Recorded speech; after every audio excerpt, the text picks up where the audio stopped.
some research I did, they're actively funding politicians, like supporting campaigns that defund our education, so it's just stupid to accept money from someone who's trying to defund you at a much higher rate. So basically, we think that Valero is morally bankrupt and fails to measure up to even their own values, much less our own as a university and as students.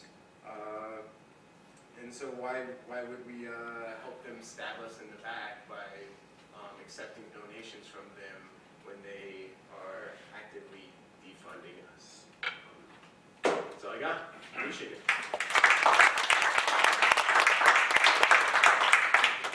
Thank you, Jake. So I'm pretty sure we're running out of time at this point. So we're just going to skip comments for right now, and then just have questions at the end. I think that'll work fine. So our next speaker is Timothy Garcia Giddens, and he's a student activist at UTSA, dual majoring in Mexican American Studies and Political Science. Tim is a founding member of SUSJ and has been studying the political economic situation of the millennial generation, educational equality, social movement theory, and Chicano critical theory. He will discuss millennial generation student movements and why ethnic studies matter. Thank you. Thank you, Nancy, and thank you everybody for being here, for still being here. I know it's Thursday, getting late. What I want to talk about is I want to connect everything that everybody's been talking about so far. I'm going to talk about some of the things that Jay talked about real briefly, and then I'm going to connect it to saving ethnic studies. I'm a Chicano activist. I'm from Laredo, Texas, and Mexican American Studies has really given me a confidence and accessibility to things that I never knew existed in the academy. I'm going to start off by giving you a few slides here, touching upon some of the things that Jake was talking about, the millennial generation. Basically, we're the millennial generation, and does anybody know like an important fact about the millennial generation, other than what Jake might have said? We're 18 to 34-year-olds, and basically, we're going to be in debt for life. I mean, there's no other way to put it. So, as you can see here, in this, we're talking about deregulation and privatization, as Jake was talking about. In 1980, the low-income families, they had a 32% that enrolled in college, their children, and the high-income families were 55. So that's a relatively a 17% difference. Today, there's a 29% difference. 55% of families, low-income families, their children go to school, while 84% of wealthy families go to school. As you can see, both numbers are higher, but for some reason, the gap is still significantly greater, and that's not acceptable. We know that we're in a recession. Unemployment is extremely high, yet unemployment is higher for people, young people, 18 to 24 rather. And this is actually since the 1980s, since the Ronald Revolution, deregulation, privatization. Personal debt for students alone has increased 40%. So I know I'm feeling it. I don't know about y'all. Tuition has tripled, and it's going to keep increasing, as Jake said. I just wanted to give you a picture about it. And here's the graphic representation on the graph here. I don't know how that makes y'all feel. I don't know if you want to keep paying more and more tuition. For instance, if you're on a student loan debt, or if you're on a student loan right now, in July, the rates are set to increase to 6.8% from 3.4. That's right. That's double. And he mentioned in Texas that it was 80% funded by grants and 20% nowadays, but this is the national, average. In the 1980s, you can see almost 70%. Today, this figure is actually closer to less than 30%. And this just tells the same story. Here is just a different representation of what I've been saying, but what it's trying to tell you here is that people of color, minorities, are being affected even more so than, just the general 18 to 24, 18 to 34 demographic. And that's where it becomes, what I would say is racist. So here's the big thing that I was telling you about. This is what we're going to be for life on average. Me personally, I've been here at school a little longer, messed up a little bit. I'm going to owe $50,000. So, and I'm not different than other students. So let me talk about how this connects to the battle for ethnic studies. All of these economic indicators, they've always taught us from elementary. You go to school, graduate, go to college, and you're gonna, you know, you can buy a house, you know, live an awesome life, get into the middle class, whatever. That's what we call the pursuit of happiness and what America calls the American dream. Access to education and equalizing educational arenas is crucial to this pursuit and success. Despite significant advances since the Civil Rights era and marginal exceptional increases in access to education and socioeconomic mobility, U.S. American society is superficially capitalist, racist, and largely white supremacist. As Jake has mentioned, there's a neoliberal and a neoconservative war on public education that connects when we talk about this cut to Texas education and the bills that are being put out to reduce ethnic studies and to basically defund our education. Rick Perry has the Rainy Day Fund, which is how many billions? 12 billion. 12 billion, and it's just sitting there, and your tuition is going up. It's gonna get the tax cut. Yeah, exactly. The banning of ethnic studies or the limitation of accessibility to the general population of students becomes problematic and ironic because Texas, and the greater U.S. Southwest, is Mexico, historically at least, and it's what the U.S. conquered after the Treaty of Guadalupe in 1848. I'm going to describe, being that I'm a Chicano activist, and I have affinity towards my Chicana. Here's the Chicana educational pipeline, and it describes statistically 100 students that are Mexican-American, Chicanos. Now, out of these 100 students that you see here, 46 will graduate high school. Of those 46, 26 will go to a 4-year college, 17 will go to a 2-year college, or 26 total will go to college, 9 to a 4-year college.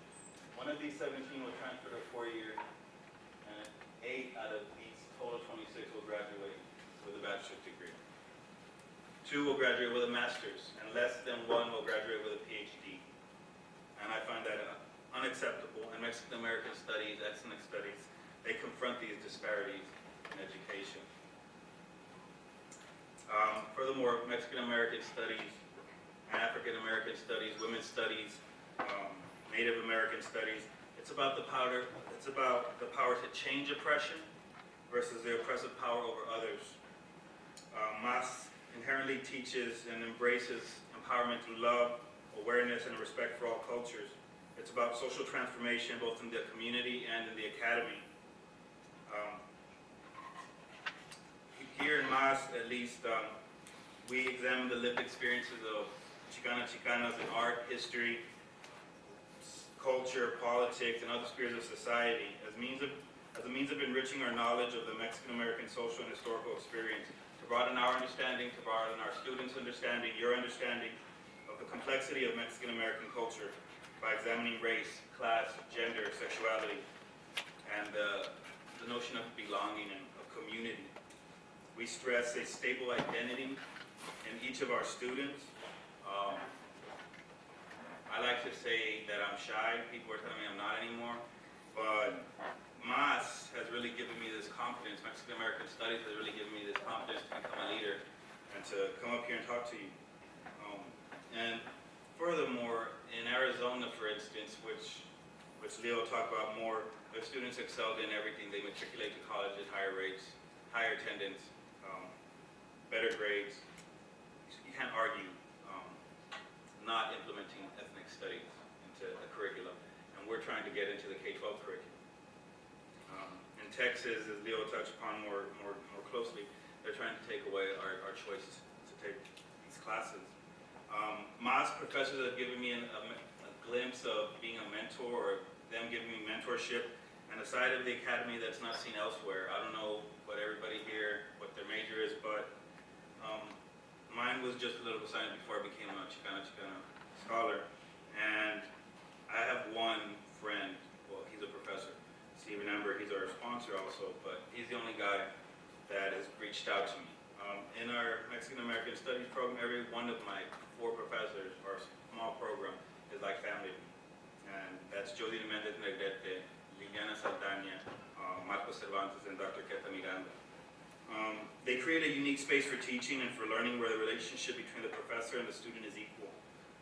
Our body of knowledge not only comes from books, but it comes from from us, students, it comes from the community, and we let the community's voice come out.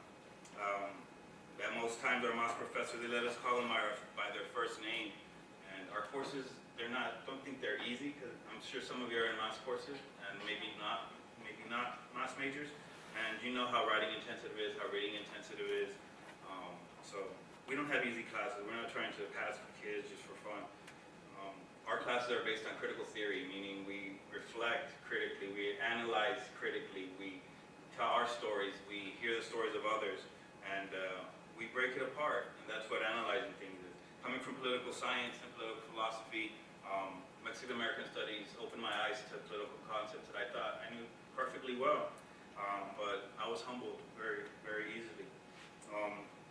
And it's broadened my horizons, it's given me preparation that I never knew possible, and basically it focuses on the difference between what's traditionally taught in school and what actually has happened in history.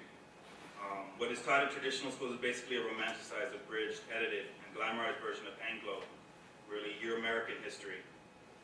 Which, that's fine, but what we're saying is that to include our history. And these narratives of traditional schools are reproduced, and their ideologies that everybody's been talking about also reproduced. Mexican American Studies offers an objective and inclusive view of history, society, and politics. Leo talked about this a little bit, but in relation to racism, ethnic studies challenges it directly. Ethnic studies came out of the civil rights battle, and even though it came out of the civil rights battle directly to confront racism, racism is not dying. For instance, I'll show you this graphic here, which you could check out. But about 80 to 90% of all drug crime victims in America are Latinos and blacks, while arguably we collectively only represent less than 30% of the nation. And at the same time, drug use and drug dealing is actually higher in the white community. So why aren't there cops patrolling the white neighborhoods? It's the new Jim Crow, as Michelle Alexander has written recently. After the Great Recession and the foreclosure meltdown, most of the new homeless were black and Latino. What does that tell you about the banks? And prisons, this is the focus of this slide, detain thousands of transnational migrant workers and black and Latino brothers and sisters for profit. And they build these prisons for profit. They incarcerate these people for profit. And they predict building future prisons on the scores of third graders on like STAR or whatever the state is. So if a little boy, a black or a Latino little boy does not too well, they're predicting to build a jail because he's probably going to be a criminal. That's their thinking. And now in Texas, Dan Patrick and Giovanni Capriglione, they're both putting out these bills to eliminate our choice to take these classes. But we have to actively fight it and not believe the myth of a post-racial America that said that racism doesn't exist, because it does. Mexican American Studies give me the critical lens to analyze these issues. As we observe the rise in Latino population, along with the rise of Latino black incarceration, we also observe that the accessibility to higher education is decreasing. Even though cumulatively there are more Latinos and blacks college graduates and enrolling in college rather, the rate of completion is longer than 4 years, longer than 6 years at some times, while the overall ratio of these students graduating is declining. So more are coming in, but less are graduating. What's happening? They're being pushed out. And as Rudy Acuña has written recently, it's not only racist, but it's classist, it's sexist, because the bottom line is that the working class and middle class students are being priced out of higher education. Our prison population is zooming, while our lumpen population is expanding. Male, Latino, and black students are becoming an endangered species. Can we afford to not do anything? No, we can't. And when we extend this type of logic to all the other classes being affected, women's studies, African American studies, Native American studies, it becomes clear that it's racist, classist, and sexist. And at the same time, Dan Patrick and Capriglione put these bills out the same day that in Arizona they ruled against the appeal at the Supreme Court level, the Ninth Court of Appeal, I forget. But basically, when that ruling came down, that ethnic studies was gone, Dan Patrick filed the bill. And it just becomes problematic because our country is, some of us, we are a country of immigrants. And ethnic studies has always been taught, except the ethnic studies that have been taught have been of Euro-Americans. And like I said, that's not a problem. But when you try to push our classes out, then it does become a problem. Because when you only tell one side of the story, you're not telling the whole story. In the history of America, we have to tell all of the history of America. We have to tell the struggles, we have to tell the downfalls, we have to tell the good things, the bad things. Otherwise, we're not telling the truth. If we ignore the actuality of history, then like I said, we're not teaching true history. The history of America is revolutionary. That is, when we sought relief from the British, we were rebels. The civil rights struggles made America better. Ethnic studies will make America better. And in closing, cut this short so give Leo some time here. I believe that racial and socioeconomic justice is possible if confronted directly and made clear. In solidarity with Chicana Studies and Roberto Unger's False Necessity, the Radical Project and Empowered Democracy, and Social Transformation, I reject the notion that institutions like our educational institutions are rigid and immovable. I reject the notion that structures can be transformed, and I extend that to society and the academy. Various forms of agency, meaning activism, meaning human action, have changed the world. So we can't forget that we created everything. Humans created these structures in society. And in closing, this is why MASSO is important, and this is why we have to occupy education. Thank you.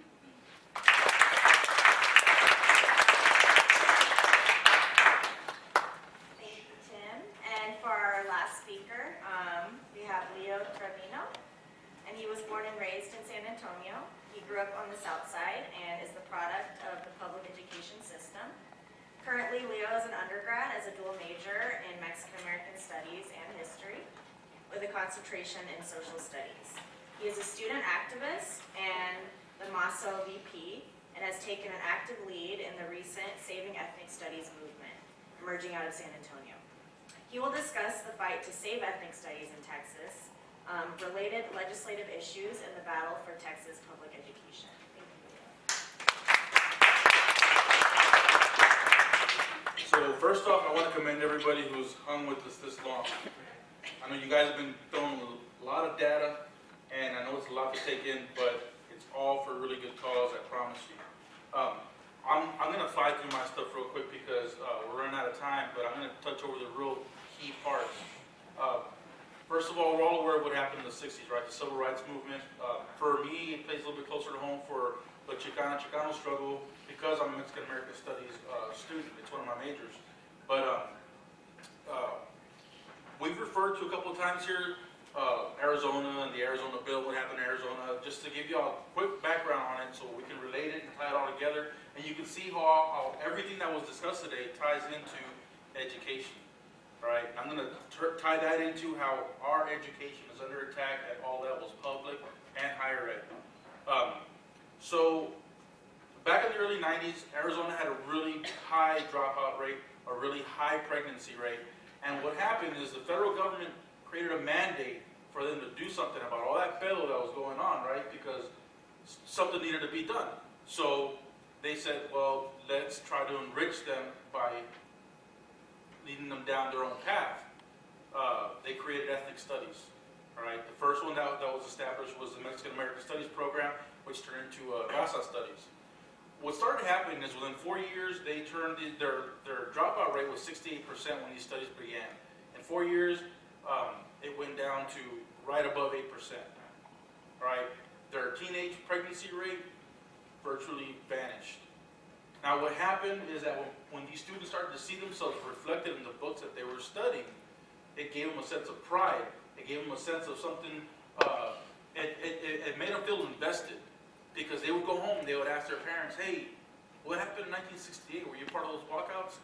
Yes, mijo, yes, mija, I was. You know, what about grandma and grandpa? Were they part of the Bracero program? Yes, they were. And so all of a sudden now they realize that they have in really, really intimate connections to the fabric of this country. What started happening? They started going to college at a higher rate. They started graduating high school first at a higher rate, getting to college at a higher rate. But the struggle still continued throughout higher education because historically, Latinos have not been the ones to hold leading roles in this economy, in this country. All right, that was a problem with Arizona. What happened between some of the, I don't like talking partisan shit too much, but between some of the Republican elected officials in Arizona, they got together and totally wiped out Mexican American studies. They didn't touch the African American studies. They didn't touch the Jewish American studies or any of those programs. They took out Mexican American studies. Now, all kinds of connections can be made to that.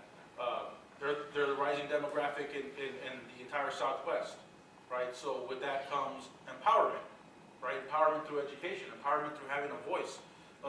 So there might be a certain degree of fear there, but I'm not going to speculate. What I am going to do is I'm going to carry over to what's going on here in Texas, all right?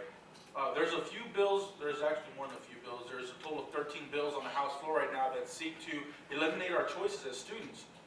First as college students, because like everybody's been saying, we pay our tuition, it's high enough as it is. And more importantly for me, the students in the public education system, because they're still minors, they don't have the ability to speak out for themselves in a political platform, right? Which is why we are activists. We speak for them, we engage the community, we try to educate their parents on these topics because, historically speaking, the Latino community has not had a big voice in areas like this because, historically speaking, we've not been the ones who've been educated in this country. So what's going on? I'm going to fly through them real quick. The first one, House Bill 5. House Bill 5 was a bill that was submitted back in November of 2012. And what happened is this bill was about a 3-page bill, and it outlined simple things. Accountability in public schools, assessment, when they talk about standardized testing, and curriculum requirements. So based off that testing, what are we going to teach in the high schools? All right? There's a lot of controversy going on around the STAR test here in Texas and whether it carries any validity to how it's given, the content, things of that nature. But the more disturbing thing is that this bill on March 26th of this year went from 3 pages to 48 pages. And then by the close of business that evening at 11:30, because the 83rd legislative session is in business right now up until the end of May, that bill was a total of 143 pages.